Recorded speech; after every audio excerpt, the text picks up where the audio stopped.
You are listening to the Philosophy Podcast presented by LearnOutLoud.com. Here we will periodically showcase audio renditions of great works from philosophers such as Plato, Aristotle, Descartes, Kant, Nietzsche, and beyond. For a complete listing of the Learn Out Loud podcasts with links to subscribe, please visit our website at www.learnoutloud.com/podcast. Thank you for listening. Selections from the Philosophical Dictionary by Voltaire, translated by H.I. Wolff, published in 1764. Authority. Wretched human beings, whether you wear green robes, turbans, black robes or surplices, cloaks and neckbands, never seek to use authority where there is question only of reason, or consent to be scoffed at throughout the centuries as the most impertinent of all men, and to suffer public hatred as the most unjust. 100 times has one spoken to you of the insolent absurdity with which you condemned Galileo, and I speak to you for the 101st, and I hope you will keep the anniversary of it forever. I desire that there be engraved on the door of your holy office, "Here 7 cardinals, assisted by minor brethren, had the master of thought in Italy thrown into prison at the age of 70, made him fast on bread and water because he instructed the human race, and because they were ignorant." There was pronounced a sentence in favor of Aristotle's categories, and there was decreed learnedly and equitably the penalty of the galleys for whoever should be sufficiently daring as to have an opinion different from that of the Stagirite, whose books were formerly burned by 2 councils. Further, on a faculty, which had not great faculties, issued a decree against innate ideas, and later a decree for innate ideas, without the said faculty being informed by its beadles what an idea is. In the neighboring schools, judicial proceedings were instituted against the circulation of the blood. An action was started against inoculation, and the parties have been subpoenaed. At the Customs of Thought, 21 folio volumes were seized, in which it was stated treacherously and wickedly that triangles always have 3 angles, that a father is older than his son, that Rhea Silvia lost her virginity before giving birth to her child, and that flour is not an oak leaf. In another year was judged the action, utrum chimera bombinans, in vacue possit comidere secundas intentionis, and was decided in the affirmative. In consequence, everyone thought themselves far superior to Archimedes, Euclid, Cicero, Pliny, and strutted proudly about the university quarter. Is it not probable that the Brahmins were the first legislators of the earth, the first philosophers, the first theologians? Do not the few monuments of ancient history which remain to us form a great presumption in their favor, since the first Greek philosophers went to them to learn mathematics, and since the most ancient curiosities collected by the emperors of China are all Indian? We will speak elsewhere of the Shasta. It is the first book of theology of the Brahmins, written about 1500 years before their Vedam, and anterior to all the other books. Their annals make no mention of any war undertaken by them at any time. The words for arms, to kill, to maim, are not to be found either in the fragments of the Shasta, which we have, or in the Kormavedam. I can at least give the assurance that I did not see them in these last 2 collections. And what is still more singular is that the Shasta, which speaks of a conspiracy in heaven, makes no mention of any war in the great peninsula enclosed between the Indus and the Ganges. The Hebrews, who were known so late, never name the Brahmins. They had no knowledge of India until after the conquests of Alexander and their settling in Egypt, of which they had said so much evil. The name of India is to be found only in the book of Esther, and in that of Job, which was not Hebrew. One remarks a singular contrast between the sacred books of the Hebrews and those of the Indians. The Indian books announce only peace and gentleness. They forbid the killing of animals. The Hebrew books speak only of killing, of the massacre of men and beasts. Everything is slaughtered in the name of the Lord. It is quite another order of things.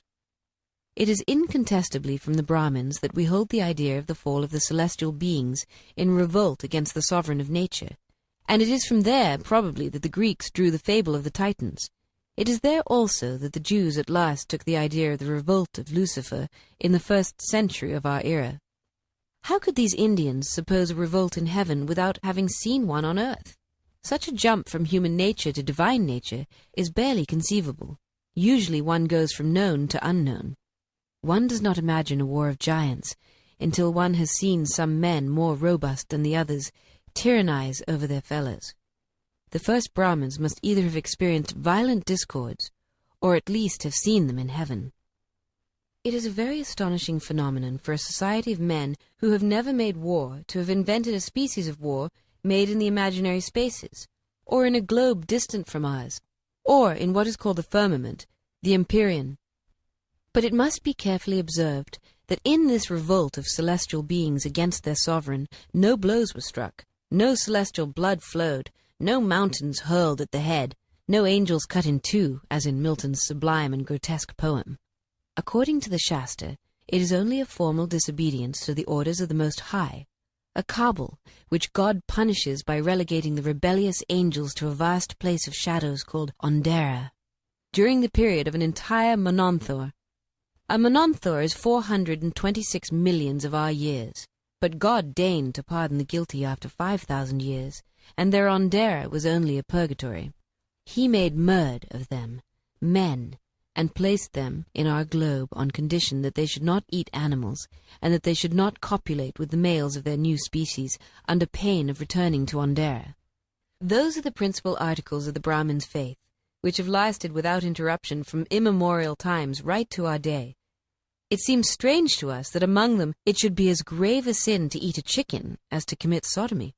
This is only a small part of the ancient cosmogony of the Brahmins. Their rites, their pagodas, prove that among them everything was allegorical. They still represent virtue beneath the emblem of a woman who has 10 arms, and who combats 10 mortal sins represented by monsters. Our missionaries have not failed to take this image of virtue for that of the devil, and to assure us that the devil is worshipped in India. We have never been among these people but to enrich ourselves and calumniate them. Really, we have forgotten a very essential thing in this little article on the Brahmins. It is that their sacred books are filled with contradictions. But the people do not know of them, and the doctors have solutions ready, figurative meanings, allegories, symbols, express declarations of Burma, Brahma, and Vishnu, which should close the mouths of all who reason. Democracy. Ordinarily, there is no comparison between the crimes of the great, who are always ambitious, and the crimes of the people who always want, and can want only liberty and equality. These two sentiments, liberty and equality, do not lead direct to calumny, rapine, assassination, poisoning, the devastation of one's neighbor's lands, etc. But ambitious might and the mania for power plunge into all these crimes, whatever be the time, whatever the place. Popular government is in itself, therefore, less iniquitous, less abominable than despotic power. The great vice of democracy is certainly not tyranny and cruelty. There have been mountain-dwelling republicans, savage, ferocious, but it is not the republican spirit that made them so. It is nature. The real vice of a civilized republic is in the Turkish fable of the dragon with many heads and the dragon with many tails. The many heads hurt each other, and the many tails obey a single head, which wants to devour everything. Democracy seems suitable only to a very little country, and further it must be happily situated, small though it be. It will make many mistakes, because it will be composed of men. Discord will reign there, as in a monastery. But there will be no St. Bartholomew, no Irish massacres, no Sicilian Vespers, no Inquisition, no condemnation to the galleys for having taken some water from the sea without paying for it, unless one supposes this republic composed of devils in a corner of hell. One questions every day whether a republican government is preferable to a king's government. The dispute ends always by agreeing that to govern men is very difficult. The Jews had God himself for master. See what has happened to them on that account. Nearly always have they been beaten and slaves, and today do you not find that they cut a pretty figure? Friendship. Friendship is the marriage of the soul, and this marriage is subject to divorce. It is a tacit contract between two sensitive and virtuous persons. I say sensitive because a monk, a recluse, can be not wicked and live without knowing what friendship is. I say virtuous because the wicked have only accomplices, voluptuaries have companions in debauch, self-seekers have partners, politicians get partisans, the generality of idle men have attachments, princes have courtiers, Virtuous men alone have friends. Cethegus was the accomplice of Catilina, and Maecenas the courtier of Octavius, but Cicero was the friend of Atticus. Limits of the human mind. Someone asked Newton one day why he walked when he wanted to, and how his arm and his hand moved at his will. He answered manfully that he had no idea. But at least, his interlocutor said to him, you who understand so well the gravitation of the planets will tell me why they turn in one direction rather than in another. And he again confessed that he had no idea. Those who taught that the ocean was salt for fear that it might become putrid, and that the tides were made to bring our ships to port, were somewhat ashamed when the reply was made to them that the Mediterranean has ports and no ebb. Muschenbroek himself fell into this inadvertence. Has anyone ever been able to say precisely how a log is changed on the hearth into burning carbon, and by what mechanism lime is kindled by fresh water? Is the first principle of the movement of the heart in animals properly understood? Does one know clearly how generation is accomplished? Has one guessed what gives us sensations, ideas, memory? We do not understand the essence of matter any more than the children who touch its surface. Who will teach us by what mechanism this grain of wheat that we throw into the ground rises again to produce a pipe laden with an ear of corn, and how the same soil produces an apple at the top of this tree, and a chestnut on its neighbor? Many teachers have said, "What do I not know?" Montaigne used to say, "What do I know?" Ruthlessly trenchant fellow, wordy pedagogue, meddlesome theorist, you seek the limits of your mind. They are at the end of your nose. Man, general reflection on. It needs 20 years to lead man from the plant state in which he is within his mother's womb, and the pure animal state, which is the lot of his early childhood, to the state when the maturity of the reason begins to appear. It has needed 30 centuries to learn a little about his structure. It would need eternity to learn something about his soul. It takes an instant to kill him. Superstition. The superstitious man is to the rogue what the slave is to the tyrant. Further, the superstitious man is governed by the fanatic and becomes fanatic. Superstition born in paganism, adopted by Judaism, infested the Christian church from the earliest times. All the fathers of the church, without exception, believed in the power of magic. The church always condemned magic, but she always believed in it. She did not excommunicate sorcerers as madmen who were mistaken, but as men who were really in communication with the devil. Today, one half of Europe thinks that the other half has long been and still is superstitious. The Protestants regard the relics, the indulgences, the mortifications, the prayers for the dead, the holy water, and almost all the rites of the Roman Church as a superstitious dementia.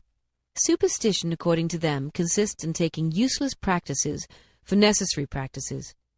Among the Roman Catholics, there are some more enlightened than their ancestors, who have renounced many of these usages, formerly considered sacred, and they defend themselves against the others who have retained them by saying they are indifferent, and what is merely indifferent cannot be an evil. It is difficult to mark the limits of superstition. A Frenchman traveling in Italy finds almost everything superstitious, and is hardly mistaken. The Archbishop of Canterbury maintains that the Archbishop of Paris is superstitious. The Presbyterians make the same reproach against His Grace of Canterbury, and are in their turn treated as superstitious by the Quakers, who are the most superstitious of all in the eyes of other Christians. In Christian societies, therefore, no one agrees as to what superstition is. The sect which seems to be the least attacked by this malady of the intelligence is that which has the fewest rites. But if, with few ceremonies, it is still strongly attached to an absurd belief, this absurd belief is equivalent alone to all the superstitious practices observed from the time of Simon the magician to that of Father Goffridi. It is therefore clear that it is the fundamentals of the religion of one sect which is considered as superstition by another sect. The Muslims accused all Christian societies of it, and are themselves accused. Who will judge this great matter? Will it be reason? But each sect claims to have reason on its side. It will therefore be force which will judge, while awaiting the time when reason will penetrate a sufficient number of heads to disarm force. Up to what point does statecraft permit superstition to be destroyed? This is a very thorny question, It is like asking up to what point one should make an incision in a dropsical person who may die under the operation. It is a matter for the doctor's discretion. Can there exist a people free from all superstitious prejudices? That is to ask, can there exist a nation of philosophers? It is said that there is no superstition in the magistrature of China. It is probable that none will remain in the magistrature of a few towns of Europe. Then the magistrates will stop the superstition of the people from being dangerous. These magistrates' example will not enlighten the mob, but the principal persons of the middle classes will hold the mob in check. There is not perhaps a single riot, a single religious outrage in which the middle classes were not formally imbrued, because these middle classes were then the mob. But reason and time will have changed them. Their softened manners will soften those of the lowest and most savage populace. It is a thing of which we have striking examples in more than one country. In a word, less superstition, less fanaticism, and less fanaticism, less misery. Theist. The theist is a man firmly persuaded of the existence of a supreme being as good as he is powerful, who has formed all beings with extension, vegetating, sentient, and reflecting, who perpetuates their species, who punishes crimes without cruelty, and rewards virtuous actions with kindness. The theist does not know how God punishes, how he protects, how he pardons, for he is not reckless enough to flatter himself that he knows how God acts, but he knows that God acts and that he is just. Difficulties against providence do not shake him in his faith, because they are merely great difficulties and not proofs. He submits to this providence, although he perceives but a few effects and a few signs of this providence, and judging of the things he does not see by the things he sees, he considers that this providence reaches all places and all centuries. Reconciled in this principle with the rest of the universe, he does not embrace any of the sects, all of which contradict each other. His religion is the most ancient and the most widespread, for the simple worship of a god has preceded all the systems of the world. He speaks a language that all peoples understand, while they do not understand one another. He has brothers from Peking to Cayenne, and he counts all wise men as his brethren. He believes that religion does not consist either in the opinions of an unintelligible metaphysic or in vain display, but in worship and justice. The doing of good, there is his service. Being submissive to God, there is his doctrine. The Mohammedan cries to him, "Have a care if you do not make the pilgrimage to Mecca." "Woe unto you," says Recollet, "if you do not make a journey to Notre Dame de Lorette." He laughs at Lorette and at Mecca, but he succors the needy and defends the oppressed. Tolerance.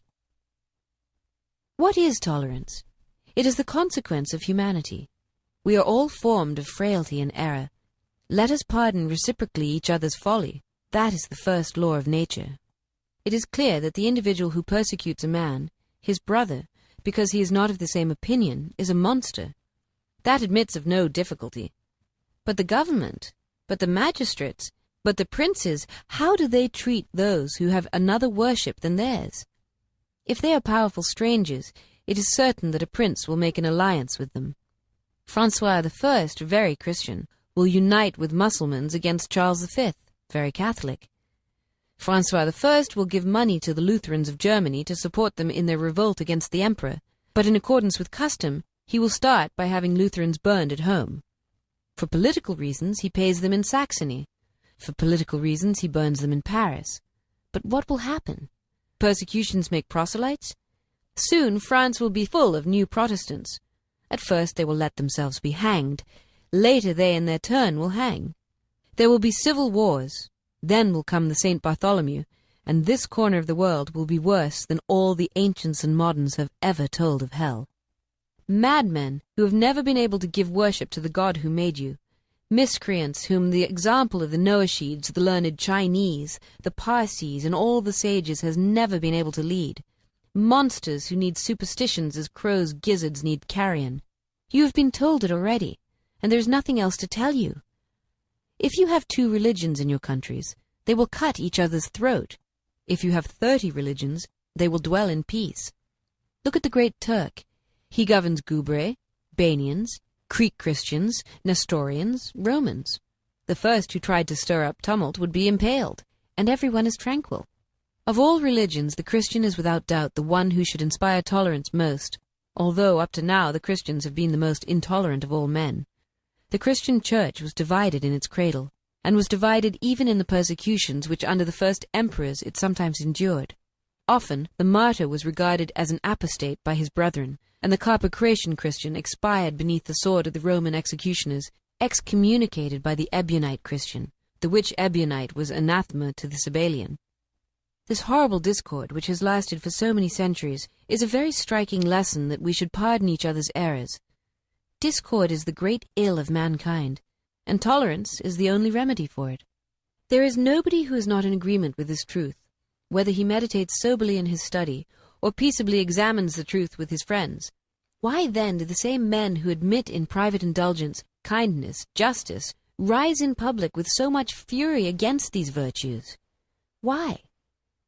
It is that their own interest is their God, and that they sacrifice everything to this monster that they worship. I possess a dignity and a power founded on ignorance and credulity. I walk on the heads of the men who lie prostrate at my feet. If they should rise and look me in the face, I am lost. I must bind them to the ground, therefore, with iron chains. Thus have reasoned the men whom centuries of bigotry have made powerful. They have other powerful men beneath them, and these have still others, who all enrich themselves with the spoils of the poor, grow fat on their blood, and laugh at their stupidity. They all detest tolerance, as partisans grown rich at the public expense fear to render their accounts, and as tyrants dread the word liberty. And then, to crown everything, they hire fanatics to cry at the top of their voices, "Respect my master's absurdities, tremble, pay, and keep your mouths shut."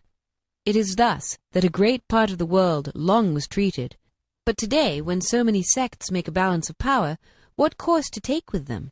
Every sect, as one knows, is a ground of error. There are no sects of geometers, algebraists, arithmeticians, because all the propositions of geometry, algebra, and arithmetic are true. In every other science one may be deceived. What Thomist or Scottish theologian would dare to say seriously that he is sure of his case? If it were permitted to reason consistently in religious matters, it is clear that we all ought to become Jews, because Jesus Christ our Saviour was born a Jew, lived a Jew, died a Jew, and that he said expressly that he was fulfilling the Jewish religion. But it is clearer still that we ought to be tolerant of one another, because we are all weak, inconsistent, liable to fickleness and error. Shall a reed laid low in the mud by the wind say to a fellow reed fallen in the opposite direction, "Crawl as I crawl, wretch, or I shall petition that you be torn up by the roots and burned"? Tyranny. One gives the name of tyrant to the sovereign who knows no laws but those of his caprice, who takes his subjects' property, and who afterwards enrolls them to go take the property of his neighbors. There are none of these tyrants in Europe. One distinguishes between the tyranny of one man and that of many. The tyranny of many would be that of a body which invaded the rights of other bodies, and which exercised despotism in favor of the laws corrupted by it. Nor are there any tyrants of this sort in Europe. Under which tyranny would you like to live? Under neither. But if I had to choose, I would detest the tyranny of one man less than that of many. A despot always has his good moments. An assembly of despots never. If a tyrant does me an injustice, I can disarm him through his mistress, his confessor, or his page, but a company of grave tyrants is inaccessible to all seductions. When it is not unjust, it is at the least hard, and never does it bestow favors. If I have only one despot, I am quit of him by drawing myself up against a wall when I see him pass, or by bowing low, or by striking the ground with my forehead according to the custom of the country. But if there is a company of 100 despots, I am exposed to repeating the ceremony 100 times a day, which in the long run is very annoying if one's hocks are not supple. If I have a farm in the neighborhood of one of our lords, I am crushed. If I plead against a relation of the relations of one of our lords, I am ruined. What is to be done? I fear that in this world one is reduced to being either hammer or anvil. Lucky the man who escapes these alternatives.